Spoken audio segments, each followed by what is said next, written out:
My name's Paul Nichols.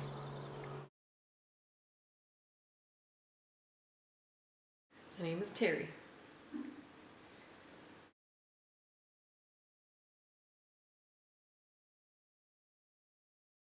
Our program that we're running at the farm is that we can create transition tools for people.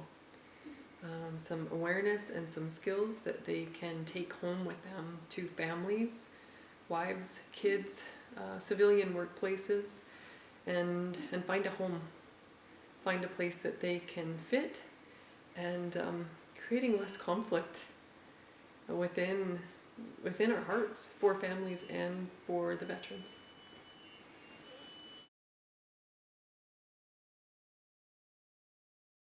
Like when my granddad went to war, he went with his brothers and his cousins and his neighbors. They deployed together. They have that same brotherhood, the sense of family, the connection. But the difference is that they came home to their community as a group. They came home. My granddad came home with his brother Chris. Like they came back with the guys, the people that they had served with. They returned home in community together to a country that had been to war. And now, and I'm not saying it's good or bad or it's the right way or the wrong way to do things, but we go to super bases. We form our units from small towns and cities all across Canada. We go to Borden and Gagetown and Petawawa and Wainwright and we form our units. We serve together. We deploy together. We come home, and when we leave the military, and eventually we all do leave the military. When we leave the military, we go in ones and twos and in just a dribble in small towns, cities all across Canada, and we no longer have that same sense of community or the same sense of brotherhood once we leave the military.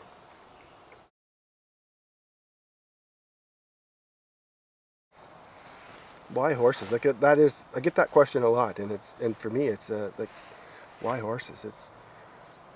We are horses, as like the life in the herd is a platoon of infantry. We this profound need for strong, fair leadership, the ability to do just incredible things and go places where people or horses don't belong with that leadership. And it's so we understand the herd. We find comfort in the herd, and we see it when we see that interaction with horses, just leaning over the fence. Like yesterday, we're leaning over the fence, watching the horses push each other around, pin their ears. We're starting to notice the subtle cues, and then we see it in ourselves. And that verbal and then with the horses, non-verbal communication it's incredible. And then my own horse, she's changed my life. Like maybe saved my life. It's you gotta. I think you have to experience it to truly understand it.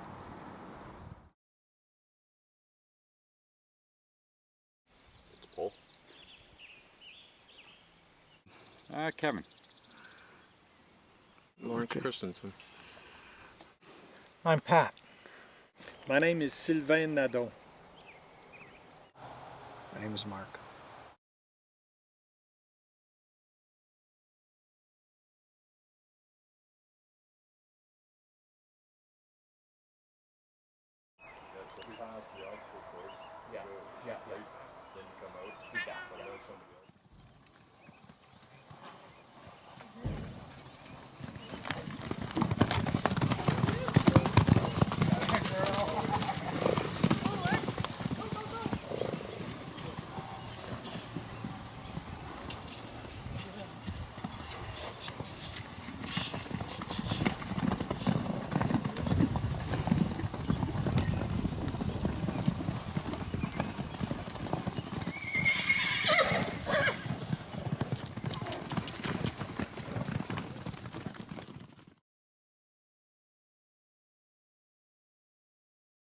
Come on, buddy.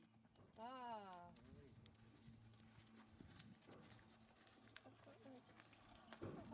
You have a bunch of moments in your head too? Good. Ah, Lawrence. Oh, that's amazing. Wait, no, this is like a dream I have. Imagine that being a perch round. Oh Lord. If you had one word to describe this morning's exercise, what would it be? Powerful. My measure of success is if people can maintain the tools that we give them. So I'm trying to create parallels so that we're not only spending time with horses, we're not relaxing in nature, that this is work, that I want people to dig deep and challenge themselves. And when they go home, they can go back to these skills, and when they're talking to their kids and there's conflict, that they can remember what they had to do with the horses. And then that skill, that awareness that's created here can be carried forward and used to strengthen relationships. I'm not going to pretend to have all the answers. It's not my job to have all the answers. My job is to create discussion, and like it fills my heart, that talk we had around the table today after having those horses loose in the arena and seeing the troops work together and dig deep inside themselves to not control but to connect with these horses. Yeah, it's a powerful thing, and I would call today a success.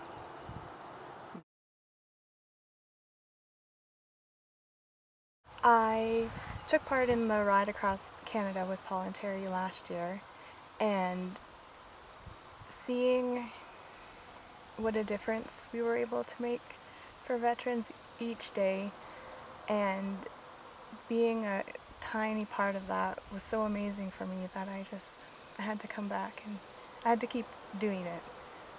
Many veterans have never been thanked. So this is my opportunity to say thank you with more than words, but actions. I've learned how the big hearts and desire to serve can sometimes cause personal pain, can sometimes cause problems and issues, and that the more we talk about that, the more we connect around that, the better everyone is for being able to learn and grow. Why is it important for you to work with veterans? It's, I guess, just a really big part of my family, and I just have a really big need. I just have a need to do this. Yeah, they've given a lot for us, so I guess this is the least I can do. Being here on and off for 10 days, I can sincerely say that for me, in terms professionally, I have learned so much. I've also learned so much about this very particular demographic of our society. These vets are all really, really remarkable people that we should be very, very grateful for. One day my horse wouldn't move at all, right? No matter what I tried to do from the saddle or the ground, just didn't want to move. So all my language was all wrong. My communication skills just through your body language wasn't working for the horse. I wasn't breathing, I wasn't relaxing.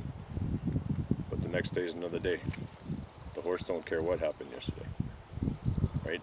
The next day I got on the saddle, not a hiccup. Everything was fine because I was relaxed, because I rested, calmed myself down. So I think this program is going to go far.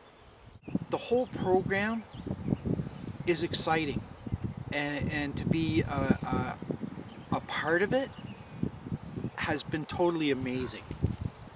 I feel within myself great changes. I think it was enlightening, and it helped me grow and helped me see some things in myself that I might not have seen before. And I found it very fulfilling and mind-blowing. Like, it wasn't nothing that I expected. So it was definitely very, very interesting. Not my first therapy that I'm doing, and I think this is the most valuable one that I have done. working with the horse, it's like looking to yourself in the mirror for hours and hours. So, and that doesn't lie. I would absolutely recommend this program to anyone. I've already started recommending it to other veterans, other law enforcement officers, anyone. I think this is an amazing program. So this is my sheep story. I am a sheep, and as a sheep, I live in the most beautiful, lush green pasture in the entire world, living in Canada. And the grass is always green, and the grass is always lush. And for the most part, I'm grazing in my pasture. The lambs are playing playfully, and I don't have a lot to worry about. It's a good place to be. Around my pasture is a forest, and in the forest there are wolves. And the wolves can be dangerous. Sometimes the wolves hurt the forest animals. And as a sheep, I don't like to think about them. So I keep my head down and I keep grazing. I can do that because also in the pasture with me are sheepdogs. I'm married to a sheepdog, and I've met many, many sheepdogs in my life. And the sheepdogs, they never want their sheep to have to see the wolves. So if the wolves get out of hand in the forest, they don't hesitate for a moment to leave the pasture and go into the forest to do whatever it takes so that their sheep are safe. And their hearts are so big that they want to protect the forest animals that can't protect themselves. So they do. They leave the pasture and they go to the forest to do this really difficult job. And in order to do the job well, they have to make changes to themselves. So their hearing becomes keener than ever before, and their sense of smell becomes stronger, their eyesight becomes clearer, and everything in the environment is intensified. And everything in the environment matters, and a lot of the time, to the point of life and death, it matters. So they work like this, fighting the wolves and trying to do the right thing day after day and month after month. And it's a hard job. And a lot of them are hurt, and some of them are killed, and all of them are changed. And then the day comes when they go from the forest back into the pasture, and they look around, and the sheep are still grazing, our heads are down, and they wonder if we've even noticed that they left. And then they look around the pasture again, and the pasture doesn't look the same as it did before. And when the lambs are playing close to the edge of the pasture, the sheepdog starts growling. And when there's a noise that they don't remember hearing before, the sheepdog starts growling. And when my sheepdog came home from the forest, he was growling quite a bit, and I didn't understand why. And most of the sheep would say, you need to relax. You need to stop growling. We live in the most beautiful, safe place in the entire world. Let it go. So as a sheep, as a civilian, I know better now. I understand the love that the sheepdog has for their sheep, and what their experiences have been in order to keep the wolves out of our minds and out of our sight. And I feel like I've had a bit of a responsibility to encourage other sheep to lift their heads up and to notice our sheepdogs, welcome them home into the pasture, give them the place to belong and then to thrive. And I believe that investment in our veterans, in our sheepdogs, is powerful and needed, and it will only add to our communities and to our pasture.